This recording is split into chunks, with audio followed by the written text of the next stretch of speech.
안녕하세요. 최상의 교육 파트너 북한과 비즈니스 하기 홍재화입니다. 이번에는 남북 소상공인이 협력 가능한 사업에 대해서 말씀드리겠습니다.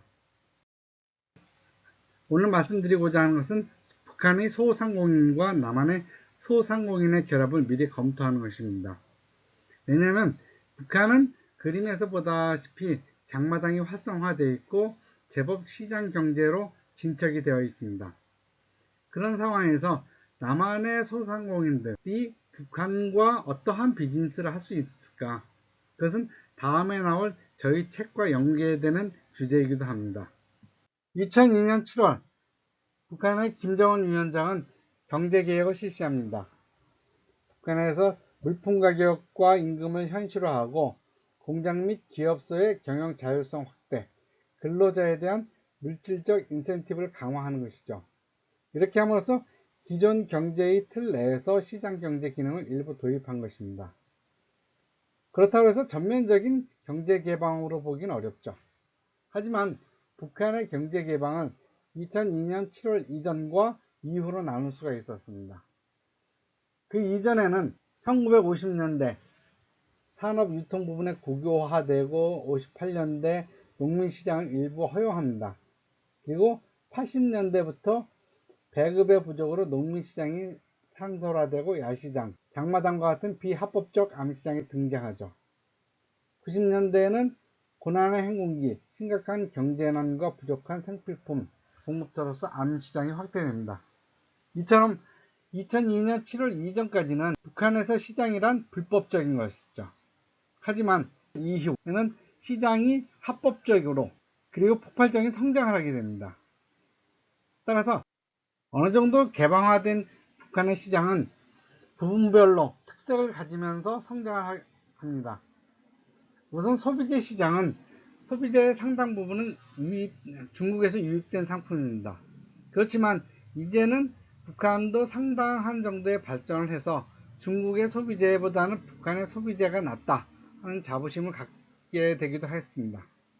그렇지만 경제개방은 필연적으로 부의 양극화로 인한 고소득층 시장과 저소득층 시장 등으로 차별화된 시장에 출현되고 소비재는 생산과 소비에 있어서 비교적 자유의 폭이 넓어진 것이죠.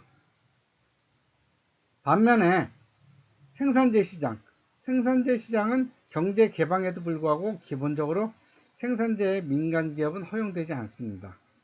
7일 조치 이후 자율권을 부여한 사회주의 기업 책임관리제 도입 후 합법과 불법성이 뒤섞여서 생산재 시장이 형성됩니다. 북한에서는 이러한 생산재를 형식적으로는 전면적으로 국영기업의 소유이긴 하지만은 실질적으로는 국영기업의 자금이 부족해서 민간으로부터 돈을 빌려서 운영하는 불법적인 형태가 많이 큰 것이죠. 그러니까 북한의 생산재 시장은 시장경제와 계획경제의 전환기적인 안기의 상태에 있다고 볼 수가 있을 것입니다. 그 다음에 서비스 시장. 서비스 시장은 아무래도 이제 개인들이 큰 자본 들여서 시작하지 않아도 되는 숙박업, 식당업, 운송업 뭐 이런 것들이요. 그렇지만 이런 것들도 역시 화폐 자본을 축적한 돈주들의 개입으로 대규모화되고 다양화되고 있습니다. 그 다음으로 상당한 성장을 한 것이 북한의 주택시장, 즉 건설시장입니다.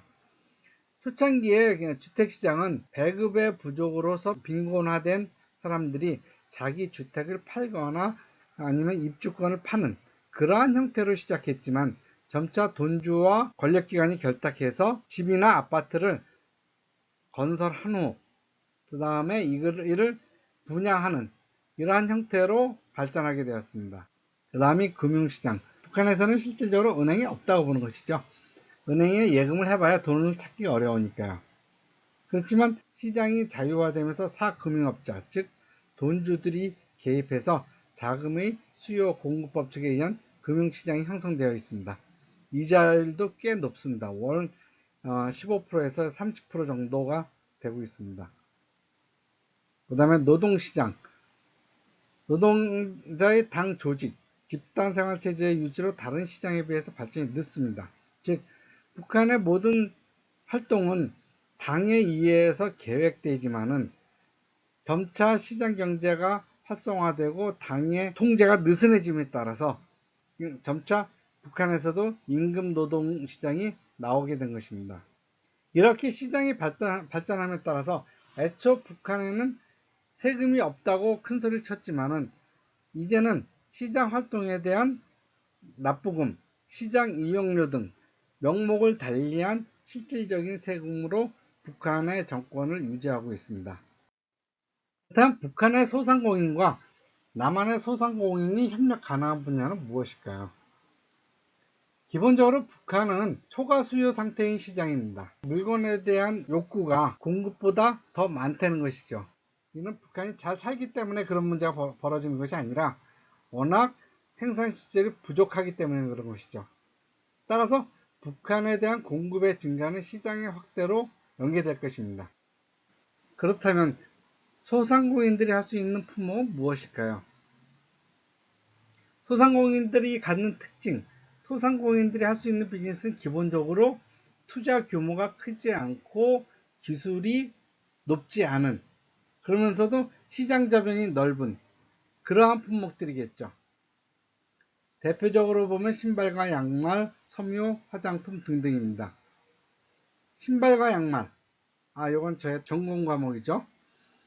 신발과 양말은 간의 수공업 형태로서 공급이 가능합니다. 자생적인 경쟁력이 있죠. 특히 양말 같은 경우는 우리나라의 양말 공장이 중국의 양말 산업에 대해서 상당히 경쟁력을 갖고 있습니다. 이러한 제조업의 형태를 북한으로 이식시킨다면 북한의 양말 산업은 바로 크게 발전할 것입니다. 그 다음이 섬유산업이죠. 남한의 생산기계와 원부자재를 제공하고 북한이 노동력 협력 시 세계적인 경쟁력을 갖게 될 것입니다. 왜냐? 우리나라 사람들의 손재주가 되게 좋아요. 그리고 과거에 부족했던 디자인 실력들이 지금 굉장히 좋아졌습니다. 파리나 뉴욕에서 각광받는 한국인 디자이너들이 많이 늘었기 때문이죠. 그 다음에 화장품. 품질 경쟁력은 높지만 브랜드력이 없습니다. 왜냐면 화장품이야말로 전형적인 문화상품이거든요. 국가 이미지가 나쁘면 팔 수 없는 것이 화장품입니다. 그러나 북한 진출한 기업이 적극적으로 화장품 마케팅 할 경우 우선 남한에서의 시장 경쟁력 확보는 빠른 시일 내에 이루어질 것입니다. 더 나아가서 동남아나 북한, 일본에서도 충분히 경쟁력을 확보할 수 있을 것으로 보입니다. 다음으로는 식품입니다. 북한의 특산물이나 북한 음식, 남한에서 먹어보지 못한 것들이 많죠.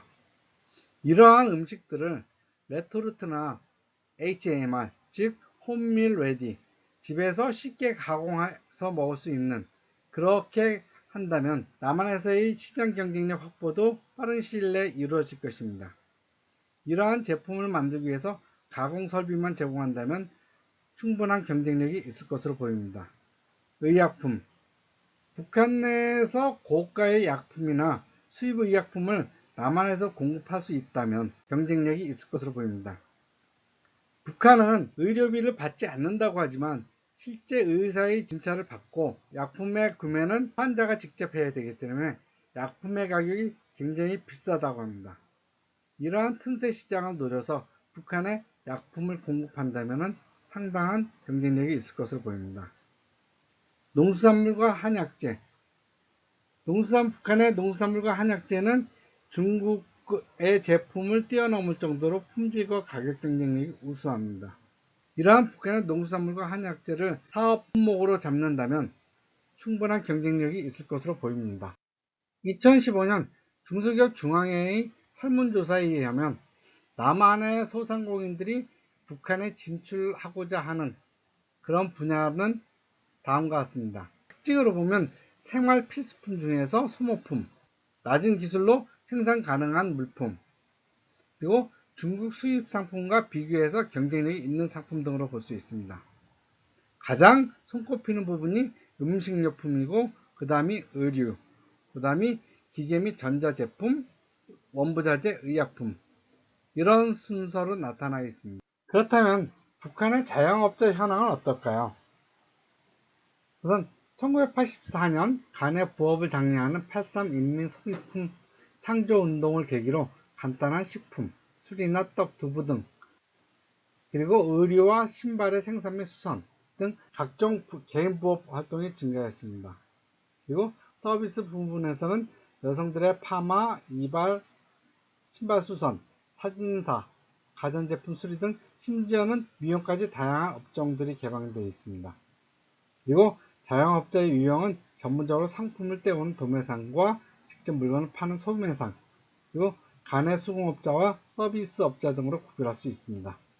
더불어서 창고업자와 운수업자 등 다양한 직업군이 생겨났죠. 규모의 측면에서는 소규모 가내수공업자와 서비스업자가 점차 소매상, 도매상으로 분화된 것을 볼 수 있습니다. 남북 소상공인이 협력할 수 있는 유망한 방법은 무엇일까요? 우선 위탁가공무역입니다. 위탁가공무역은 기업들이 북한에 기계와 원부자재를 제공하고 그러면은 북한의 파트너가 이를 생산해서 남한에 제공을 하면은 그에 따른 인건비와 수수료를 받는 것이죠. 이러한 사례로는 2015년 개성공단이 위탁가공한 무역실적이 14.5억 불이 있습니다. 다음으로는 바터제, 즉 물물교환이죠. 이러한 물물교환이 주된 북한과의 거래 방식이 될 것입니다.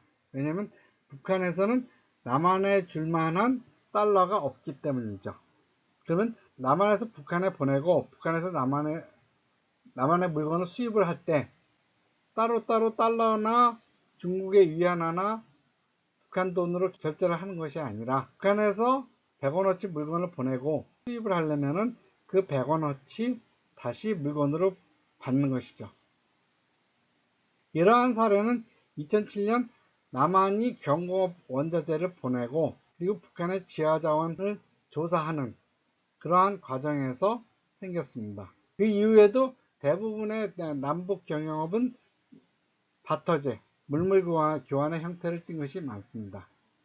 다음은 중개무역으로서 북한에서 만든 물건을 제3국으로 수출하는 경우죠. 2018년 북한에서 들여왔던 석탄도 실질적으로는 남한에서 제3국으로 석탄을 불법 중개하고 중개 수수료로 받은 것이라고 알려져 있습니다. 다음은 기술 수출이죠. 거의 전 산업 분야에서 남한의 기술은 북한의 기술을 압도하고 있습니다. 그렇지만 북한은 여전히 수공업 제품을 많이 만들고 있습니다. 노동 집약적인 산업이죠. 그러면 남한에서 이러한 제품이나 보다 발전된 제품을 만들기 위해서 그 기술을 북한에 제공하고 그 대가로 대화자원이나 돈을 받는 것이죠. 이러한 사례는 개성공단이나 평화자동차 등 거의 전 산업 분야에서 유망하다고 볼 수 있겠습니다. 오늘은 남북 소상공인 간의 협력 가능한 분야를 알아보았습니다. 앞으로도 제가 쓴 책과 제 경험을 바탕으로 남북 교역에 관한 사항들을 여러분들과 계속해서 같이 알아보기로 하겠습니다. 감사합니다. 좋아요, 구독, 감사합니다.